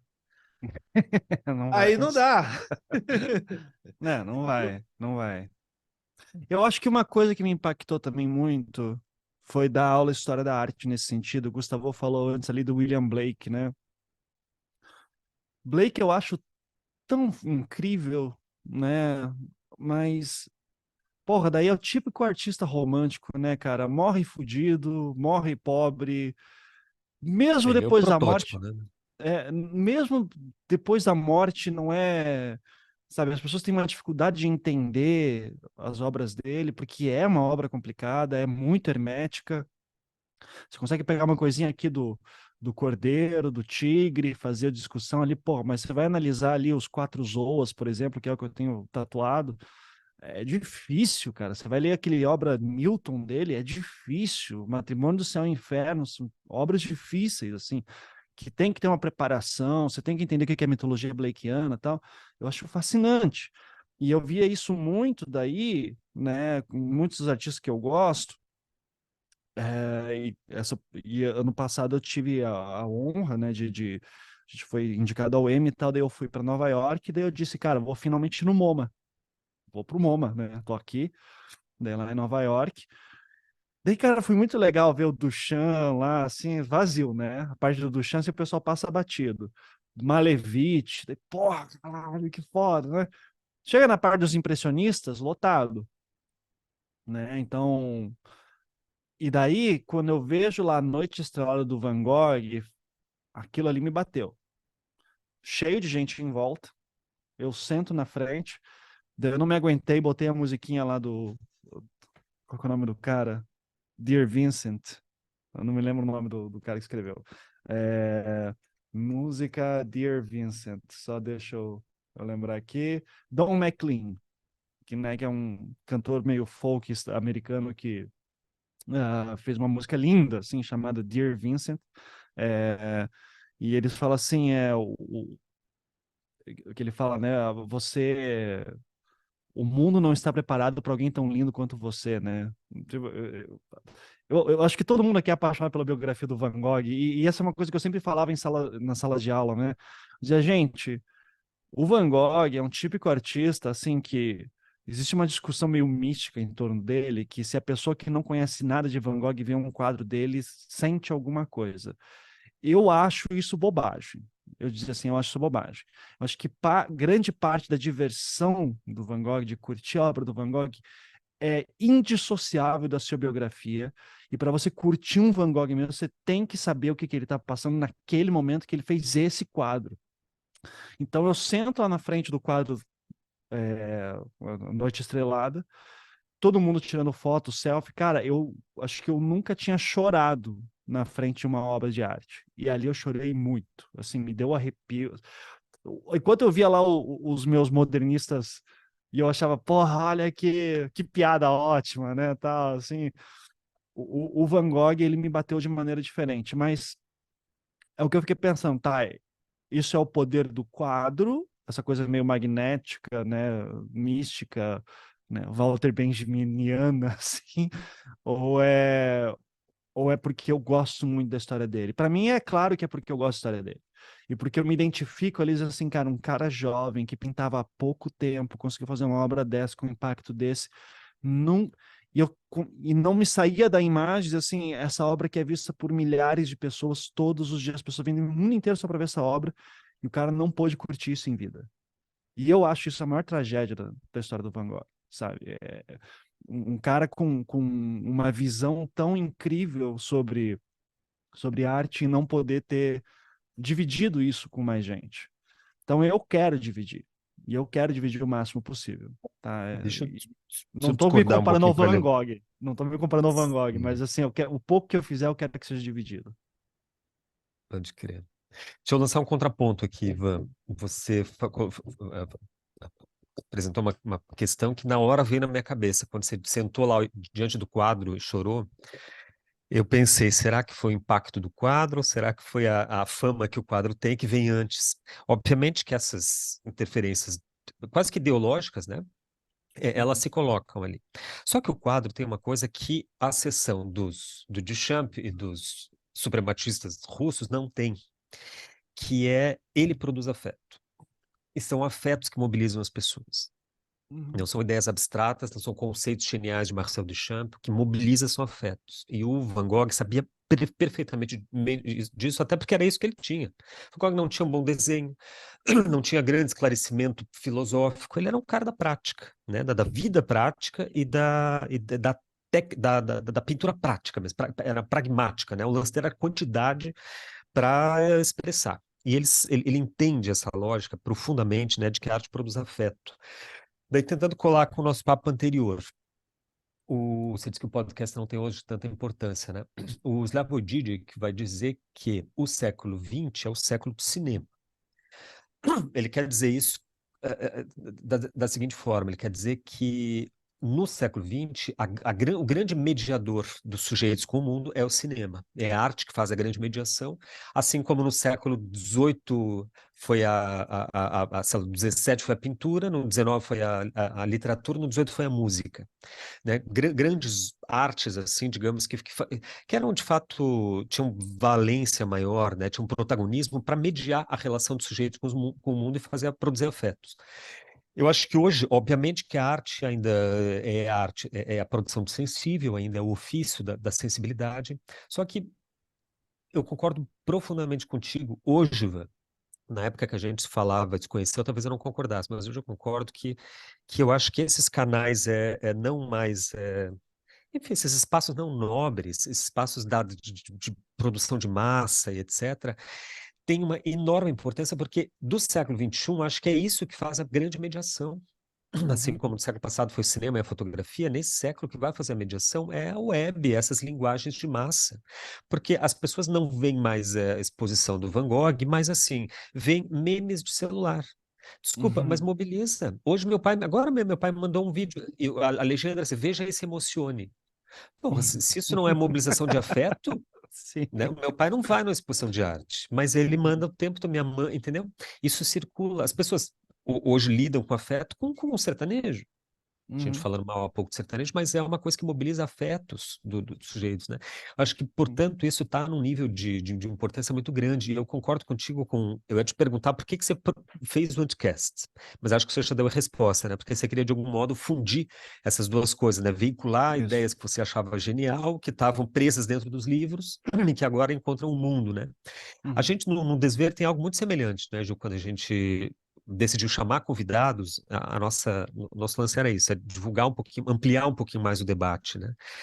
É, agora tem um lado oposto, cara, que é o risco, que eu queria te colocar, porque com o Lacan a gente aprende, assim, Ivan, que às vezes ir atrás a realização do nosso desejo se torna o nosso pior pesadelo.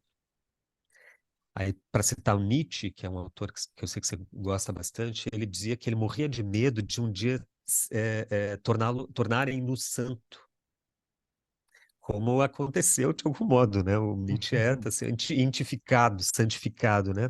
uhum. Você não acha que esse caminho da fama, ele é perigoso por conta disso, de se tornar assim, um lago de Narciso, onde a gente se afunde, se afogue? Claro, ia estar ótimo. Não vejo o menor problema nisso. Ótimo. Não, Muito bom. ótimo. Sabe, eu acho que quando Nietzsche fala essas coisas é muito mais para provocar, sabe? Eu acho muito difícil assim que chegar assim, Nietzsche, toma aqui uma cadeira fodida de filosofia, você vai ser felizão, vai ganhar bem pra caralho, vai todo mundo te ler. Ele não é punk a ponto de dizer assim, não, foda-se, eu sou contra o sistema.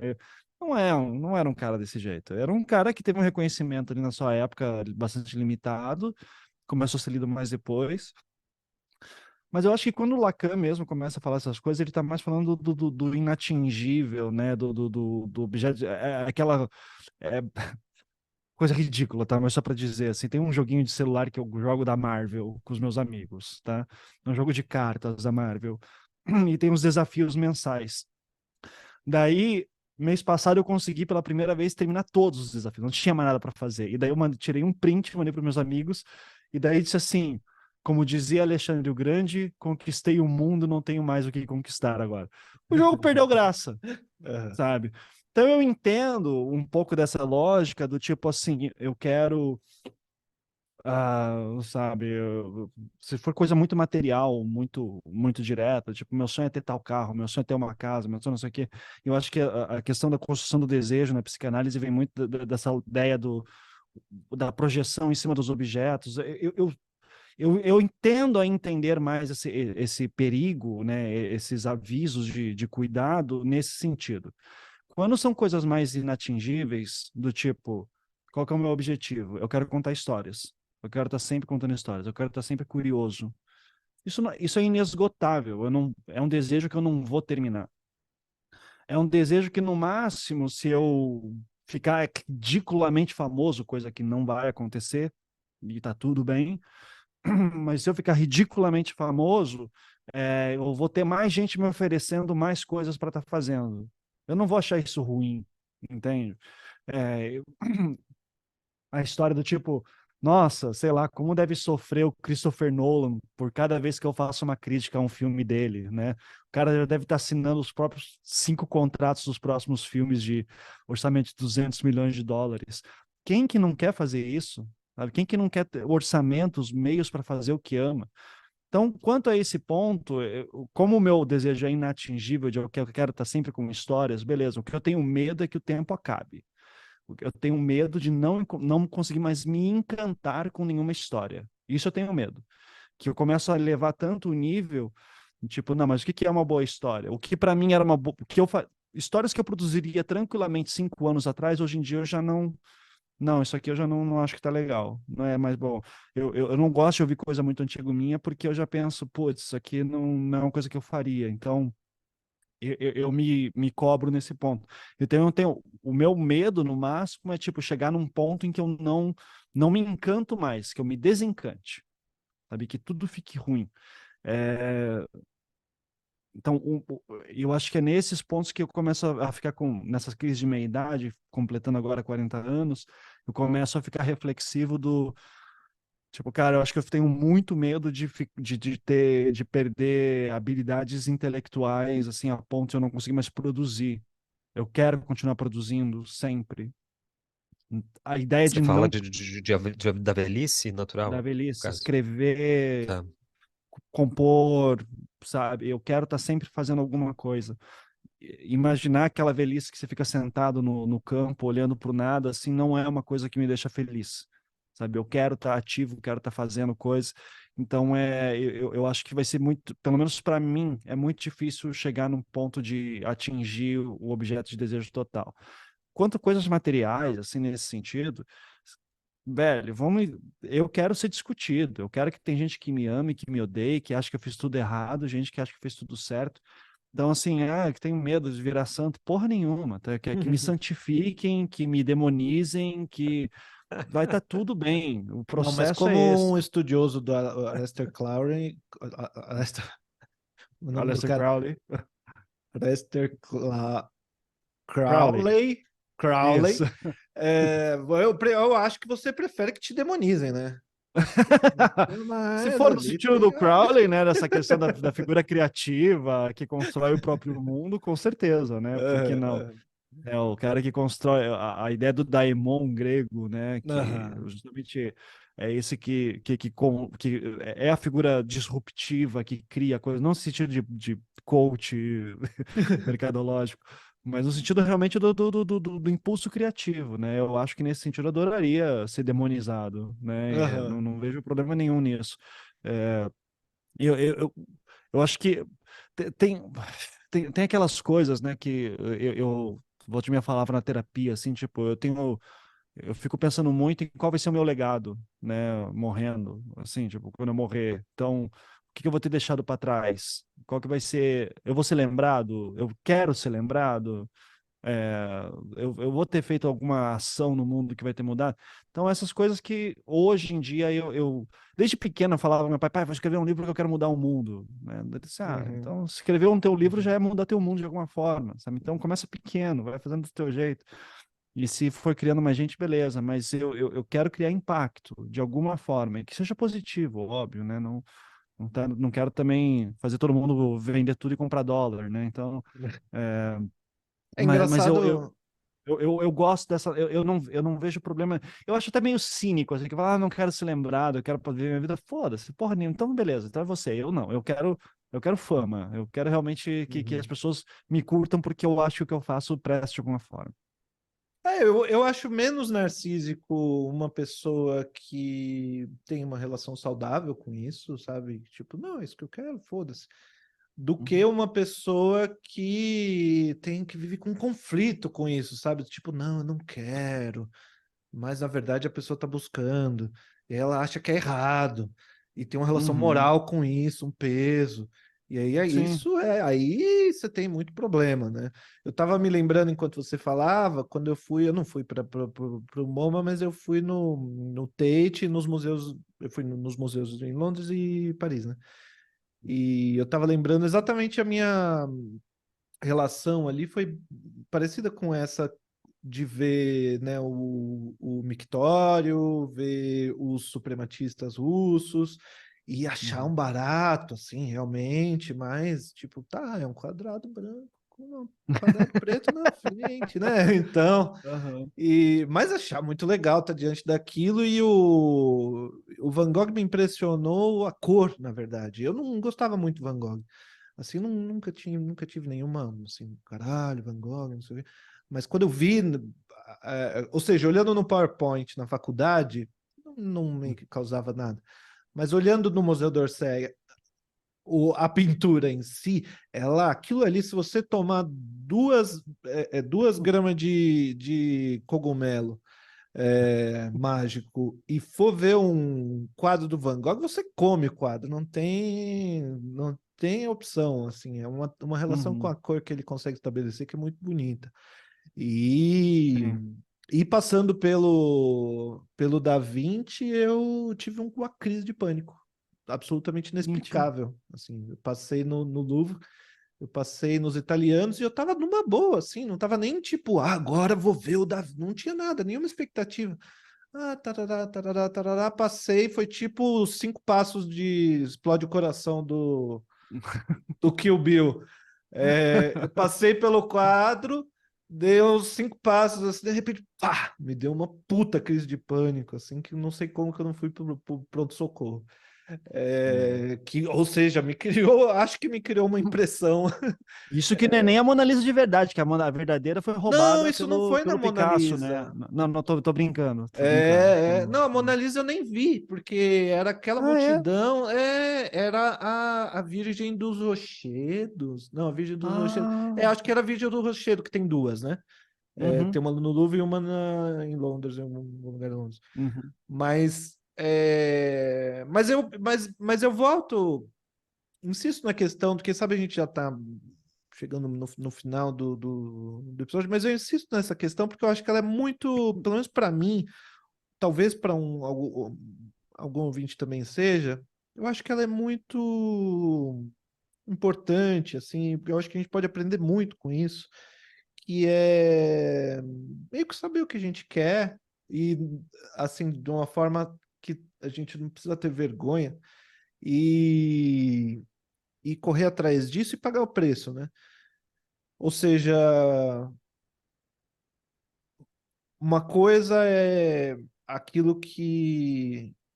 Bom, eu escrevendo meu livro, eu tive o tempo todo. Faz bastante tempo que eu estou escrevendo. Eu não sei se eu vou vender 10 exemplares ou 1.000 exemplares, absolutamente não tenho como saber. O que eu sei é que eu estou escrevendo de uma forma que eu acho que vende bem. E uhum. essa é uma decisão importante. Se você quer vender, Isso, eu quero essa é a vender, questão, exato. exato. Uhum, Eu quero uhum, vender, eu quero ser muito lido. Isso é importante para mim, isso é mais importante para mim do que ganhar prêmio.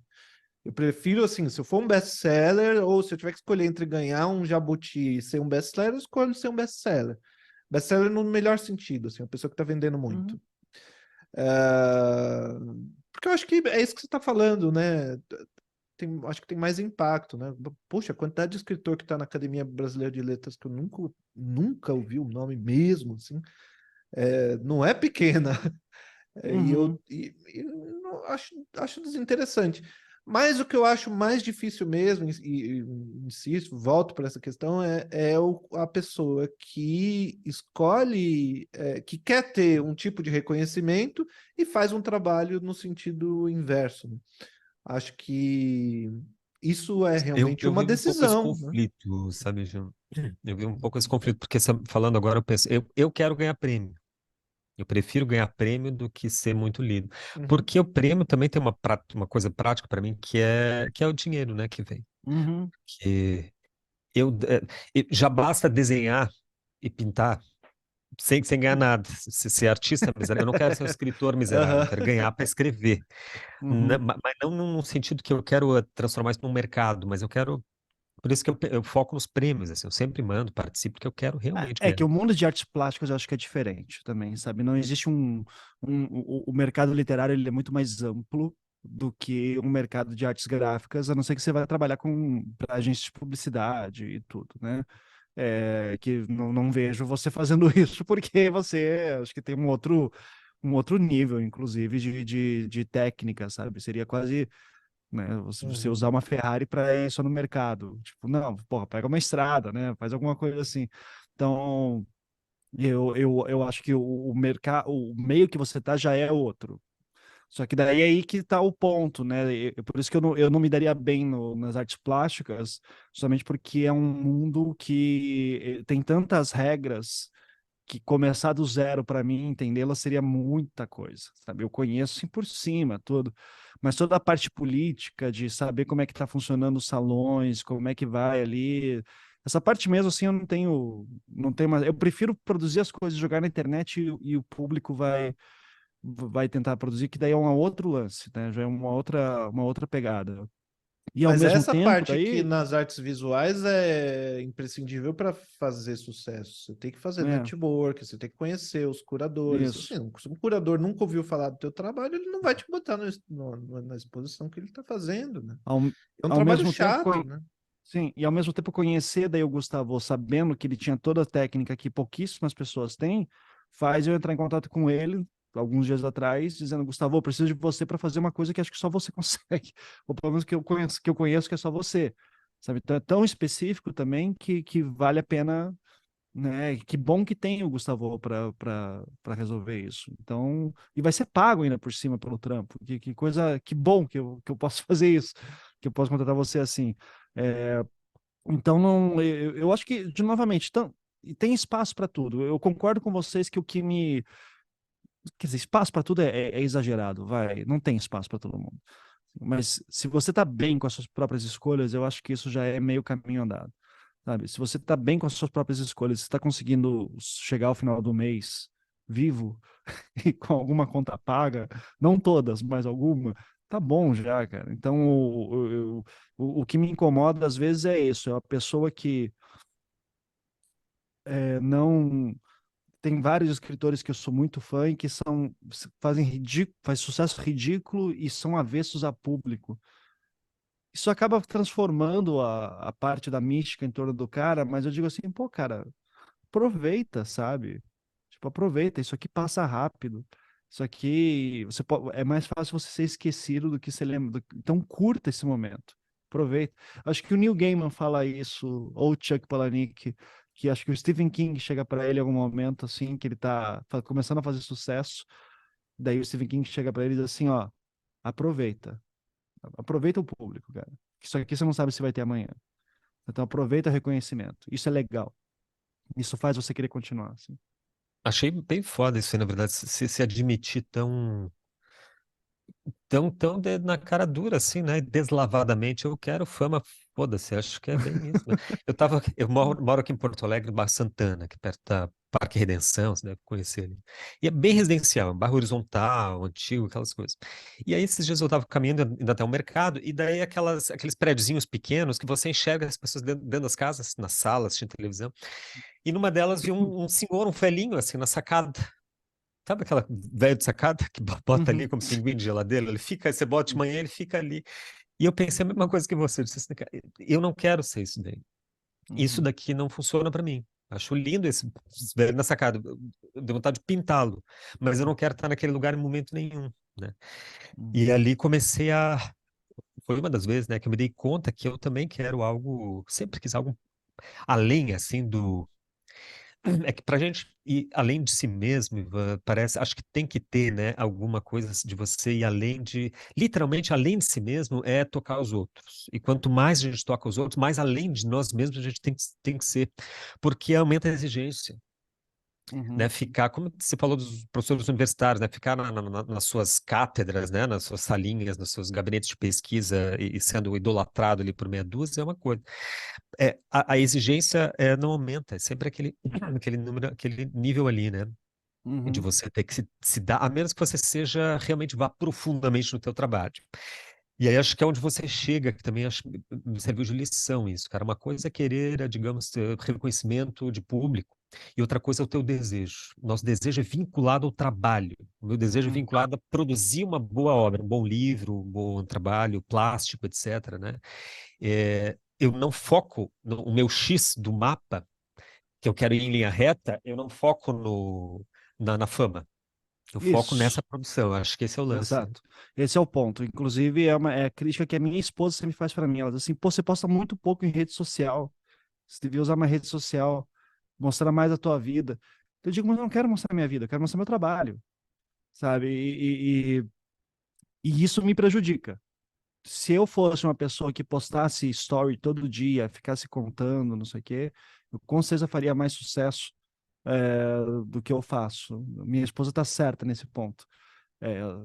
Teria muita publicidade para fazer, tudo, mas eu não tenho nem interesse nisso. Assim, eu sou uma pessoa muito reservada, a minha esposa aposta muito, então ela já passa por nós dois, assim, mas eu já sou uma pessoa bem mais reservada e eu não gosto de. Quero que falem do meu trabalho, prefiro que não falem de mim, assim, né? Eu também tenho assim uma relação parecida com essa do Gustavo, mas eu faço muito mais coisas mais diferentes do que ele faz, né? Então, no meu trabalho com artes visuais, por exemplo, tenho uma exposição que eu fiz em Porto Alegre, no Instituto de Artes, e que tem é, na verdade, uma obra só, com dezenas de desenhos. E tem duas pinturas, assim, que eu considero do meu trabalho atual, é literalmente duas pinturas, cada uma levou 6 meses para fazer, um pouco mais. Mas é isso que eu tenho, assim, como ajuda é muito pouco, mas tá direitinho, assim, eu me orgulho Uhum. do trabalho, sabe? É, É, ou na é isso música, eu aí. tenho uma música no Spotify, literalmente no Spotify como músico. Uhum. Mas, assim, eu mandei para um produtor que tem um trabalho lá, que escuta músicas de pessoas, assim, e ele elogiou muito, falou que tá muito bem produzido, tá muito legal. Então eu falei, porra, isso aí tá bem feito. Só fiz um, Isso aí. ninguém ouviu, só minha família que ouviu, só tem uma música. Só minha família ouviu, mas tá bem feito. Então eu tô feliz. É justo. Tá feliz é o que importa. É, Tem uma diferença de sucesso e reconhecimento, né? Sucesso é é, íntimo, reconhecimento é para fora, né? Sucesso é É. para dentro. Eu acho que é mais de. Acho que eu diria mais que é de satisfação, né? Satisfação e reconhecimento, sucesso. Eu entendo o sucesso como sendo público também, sabe? Reconhecimento. Ele anda junto com o Entendi. reconhecimento. Tá. Não necessariamente agora, você não precisa fazer sucesso, você não precisa ser reconhecido por nada. Você pode fazer sucesso pelas piores coisas possíveis, né? Você pode fazer sucesso porque você é a pessoa mais burra, né? O teu reconhecimento é esse. E você pode ser uma pessoa muito esperta e usar a tua burrice para ficar rico, né? Sendo o cara que vai ser serviço de chacota ali em tudo que é programa de televisão, mas assim, para cada um tá entrando um cachê. Tá fazendo publi, tá fazendo qualquer coisa assim. Então, acho que você pode ser esperto nesse ponto. Eu acho que o desafio que todo mundo que é criativo tem é isso. Eu não quero ser famoso por ser eu quero ser famoso pelo meu trabalho. Quero ser reconhecido pelo meu trabalho, quero ter sucesso pelo meu trabalho. É diferente de ter uma satisfação. Não, eu estou satisfeito com o meu trabalho. Não importa se pouca gente conhece. Sabe? Então, Uhum. você escreveu o maior romance de todos os tempos. Você é o novo Machado de Assis. Só que você deixou na tua gaveta. Nunca vai publicar. De que adianta? Entende? E se você publica, mas você tem uma editora que não sabe distribuir, que não sabe fazer marketing, que não sabe vender, sabe?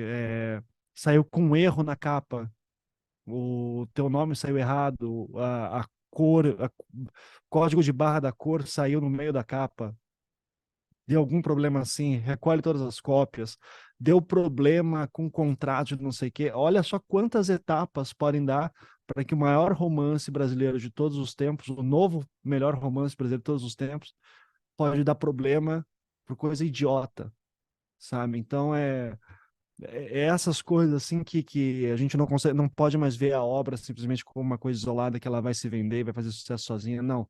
Tem um trabalho por trás ali também de você também se colocar, de ter que ter uma equipe. Hoje o mundo é assim, não tem exceções para isso, são esses fenômenos de rede social, tipo TikTok, sabe? A pessoa faz alguma coisa no TikTok incrível e tá vendo. Cara, um amigo tava explicando esses dias do TikTok, eu disse assim, velho, eu realmente tô velho, eu não consigo mais entender. Assim, que tipo, não é só. Você quer fazer um videozinho lendo um texto, não é só isso. Tem que ter o texto em cima e embaixo tem que ter alguém fazendo alguma coisa enquanto está acompanhando. Então tem alguém ali fazendo um bolo enquanto você está lendo como foi seu dia. Assim, não consigo, mas eu não consigo entender. Eu não tô nessa, não é uma coisa que eu consigo sacar. E legal. bom que tem gente fazendo sucesso, tenho certeza que vai ter muita gente quebrando paradigmas, fazendo essas coisas. Não serei eu. E eu tô tudo bem, né? Eu acho que nesse momento eu tô bem.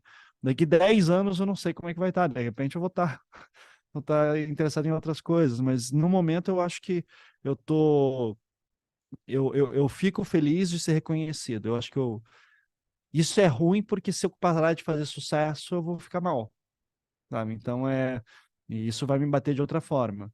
Eu vou sentir que o meu trabalho já não está mais não está mais não tá mais provocando da maneira como eu deveria. E isso me dá alguns momentos, eu já tive problemas de ansiedade com isso, e depressão, no momento em que eu começava a olhar, a ficar muito atento às coisas que estão à minha volta. Então eu começava a olhar, por exemplo, uma mãe com um bebê pegando o metrô às 10 horas da noite. Eu começava a pensar, por que que essa mulher não está em casa? Significa que ela estava trabalhando até agora com uma criança no metrô à noite. Que tipo de vida que ela tem? Quanto que ela deve ganhar? Onde é que ela mora? Ela deve morar tantas horas da casa dela. Ela está com a filha, com o filhinho. Então, assim, caralho, você vai no restaurante, você vai pedir uma comida e você começa a pensar, tá, quanto que essa pessoa tá ganhando? Ela tá tendo uma boa condição de vida. Então, quando chegou uma hora da minha vida que eu comecei a ficar muito poroso a todos os problemas sociais que tinham ao meu redor. Então, isso é um problema também, sabe? Você começa a ficar muito atento, você começa a ficar. É bom ter um pouco de egoísmo nesse sentido, porque senão você não consegue levantar da cama. Você começa a ficar travado porque você começa a se preocupar demais com as coisas que estão à sua volta de pessoas que você nunca nem ouviu falar, né? Eu acho que isso faz parte um pouco do olhar que eu consigo estar aí trazendo no meu trabalho, né? Eu consigo me preocupar com coisas que nem todo mundo se preocupou. Então, eu consigo ter um olhar diferente, mas isso também tem seu custo, né? Então, e se um dia ele parar de dar retorno, a minha queda vai ser maior. Isso eu tenho plena consciência também, né? Não, mas se um dia você parar de fazer excesso, uma coisa eu sei, você não vai ser nunca um velho de sacada. Alguma coisa você vai estar fazendo. Pô, Ivan, pode eu sei ser. que, inclusive, teu tempo é curto, a gente vai encerrar aqui para te liberar. Quero te agradecer muitíssimo, meu caro, pela generosidade de vir aqui. É, eu ia me colocar à disposição para um dia para o podcast, mas lembrei que o teu podcast hoje já não é mais um podcast, é outro nível, Não, então não, deixa hoje eu para já lá. Um dia eu tô. vou chegar até essa altura, daí tu vai me Não, mas convidar. você Espero já que tá. não, né, Gustavo? Porque é um podcast sobre crime. Então, se você for parar lá, não é boa notícia.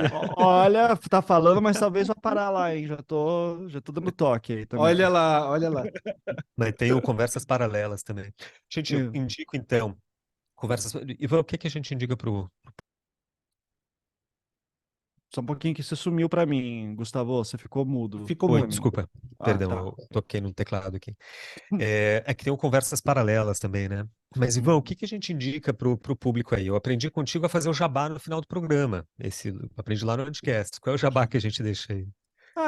Eu só diria para o pessoal conhecer lá realmente o Projeto Humanos, né? Esse meu podcast, que a gente vai vir agora com temporada nova até o final do ano, e que vai ser o encerramento, né, da história que começou lá no caso Evandro, foi para Altamira e agora vai encerrar no caso Leandro Bossi. Então a gente está bem num momento aí de fazer um encerramento de um grande ciclo e que espero que, né, agora a gente consiga esclarecer muita coisa que ficou mal respondida na época, né, na década de 90. Então, fico feliz aí da gente poder se incomodar com isso o suficiente para buscar respostas ainda, né? E é isso, agradeço pelo convite, gente. Foi muito bom discutir de outras coisas que não sejam crime. Imagina, pode crer. Obrigadão mesmo, tá, Ivan? Prazer é Eu que nosso. Foi agradeço. ótima Valeu, conversa. Gil. Isso aí, então. Gente, até próxima. Adeus. Valeu. Beijo, gente. Tchau, tchau. Prazerzão, Gil. Falou, cara. Prazer conhecer.